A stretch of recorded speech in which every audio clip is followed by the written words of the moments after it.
బైబిల్లో పెట్టుకొని ఈదుకుంటూ రోజులు తరబడి ఈదుకుంటూ ఒడ్డుకొచ్చి బట్టలు ఆరబెట్టుకొని బైబిల్ ఆరబెట్టుకొని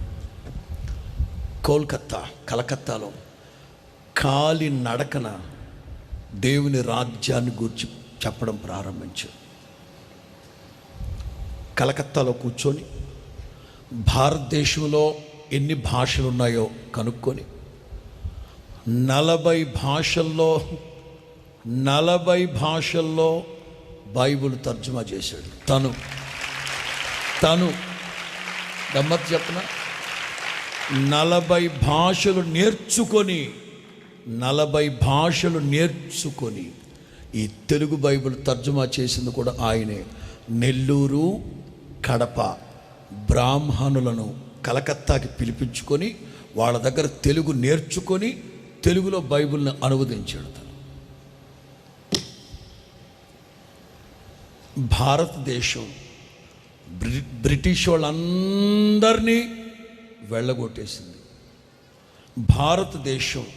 బ్రిటిష్ వాళ్ళందరినీ వెళ్ళగొట్టేసింది, మనకు స్వాతంత్రాన్ని తీసుకొచ్చి పెట్టింది. అయితే క్రీస్తు యేసుని వెళ్ళగొట్ల.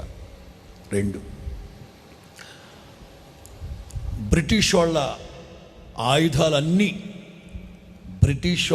ఆయుధాలన్నీ మ్యూజియంలో దాచిపెట్టారు, అద్దాల్లో, షోకేసుల్లో. బ్రిటిష్ వాళ్ళు వాడిన ఆయుధాలన్నీ షోకేసులో పెట్టారు.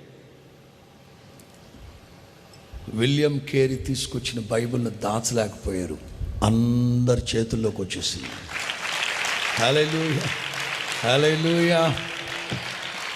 ఆ రోజు ముసలోడు అన్నాడు, ఒకవేళ భారతదేశంలో దేవుని క్రైస్తవ్యం వాక్యం సువార్త కనే నువ్వు అక్కర్లేదురా, ఇదిగో ఈ సౌల్ లాంటివాడు.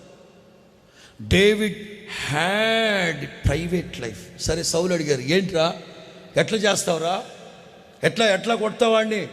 వినండి సార్, చిన్నప్పుడు నేను ఒక సింహాన్ని చంపా, చిన్నప్పుడు నేను ఒక ఎలుగుబంటుని చంపా, ఇప్పుడు ఎట్లా వెళ్తావు?